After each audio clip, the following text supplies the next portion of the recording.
J'ai fait la découverte suivante, c'est que les vendeurs d'exception, les commerciaux qui réussissent, aiment ce qu'ils font. Ils aiment la vente.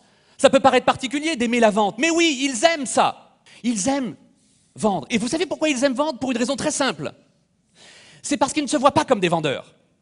Ils se voient comme des serviteurs. Ils se voient comme des gens qui rendent service.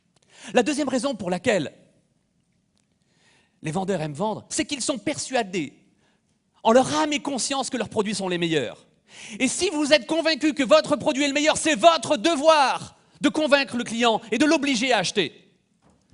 Vous avez cette obligation de le convaincre, vous avez cette obligation de le faire acheter, parce que s'il n'achète pas chez vous, ça veut dire que vous lui laissez faire un très mauvais choix, vous lui rendez un très mauvais service en lui laissant acheter un mauvais produit. Il faut aimer ce métier pour réussir dans la vente. Il y a une autre raison. C'est parce que si vous n'aimez pas ce que vous faites, tôt ou tard, dans cette fonction qui est la fonction commerciale ou entrepreneuriale, tôt ou tard, vous rencontrez un mur. Et si vous n'êtes pas animé d'une passion, vous ne pouvez pas vous relever quand vous avez un genou à terre.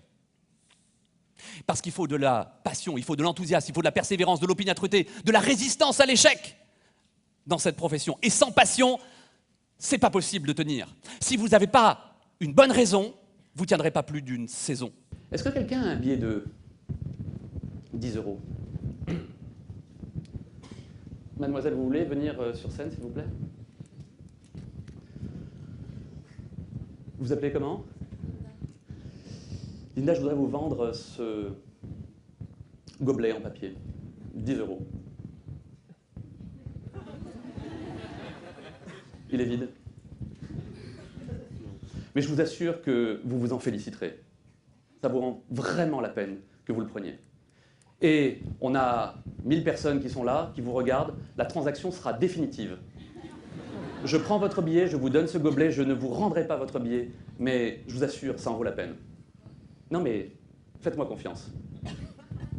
Prenez-le. Merci. On est d'accord? Mais croyez-moi, ça en vaut la peine.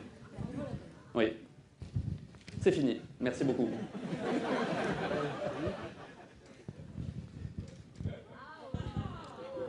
Ah, vous avez fait une très bonne affaire finalement.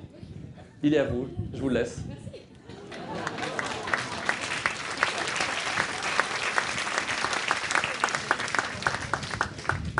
J'ai une question. Est-ce que quand vous vendez un produit 1000 €, est-ce que vous êtes absolument convaincu qu'il en vaut 2000?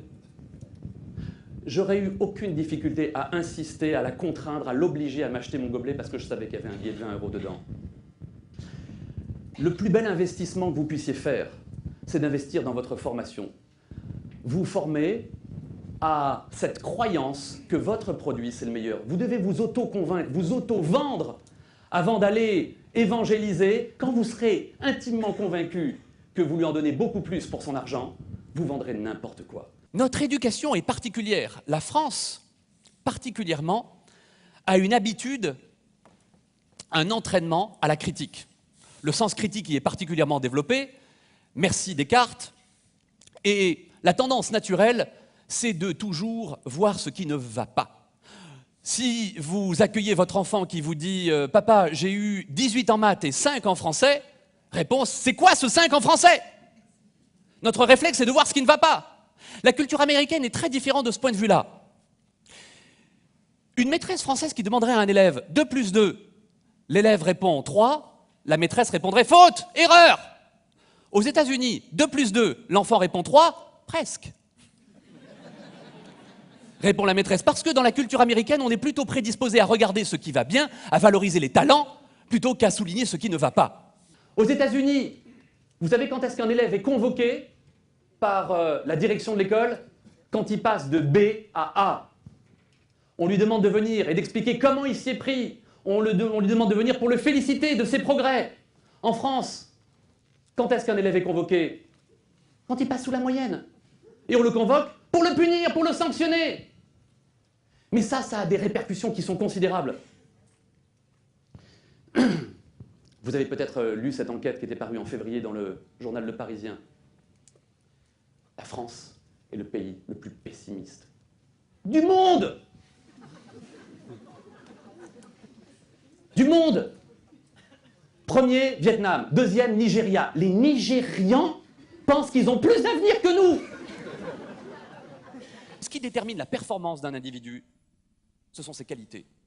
Ce n'est pas l'absence de défauts. Ce sont les qualités qui fondent la performance. Il est impossible de réunir toutes les qualités d'un référentiel de compétences pour être un bon commercial ou un bon manager. Mais les meilleurs vendeurs sont sur quelques dimensions, qualité relationnelle, capacité à poser des questions absolument exceptionnelles. Et ils ont des qualités énormes. Libérer votre potentiel, c'est essayer de trouver vos talents et de vous exprimer sur votre talent et essayer d'arrêter de vouloir corriger vos défauts. Vos talents, vos qualités déterminent votre personnalité. On me demande souvent, Michael, qu'est-ce que tu aimerais que les gens retiennent de tes interventions ?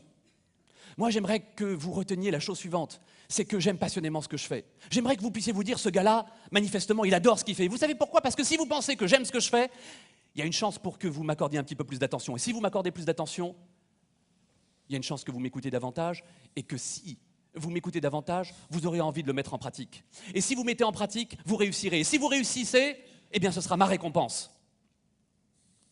Si vous êtes passionné par ce que vous vendez, vos clients vous croiront, et s'ils vous croient, ils achèteront, et s'ils vous achètent, vous leur rendrez service, ils seront heureux, et ce sera ça votre récompense. L'argent viendra derrière. L'argent suivra.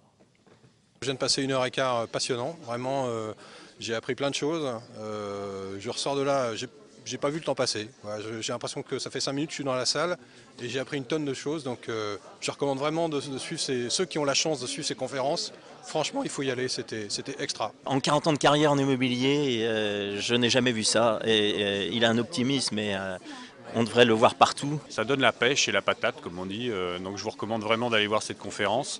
On ne voit pas le temps passer, c'est vraiment quelque chose de super important. Et je pense que c'est quelque chose qui marque pour l'avenir et qui donne envie d'aller de l'avant.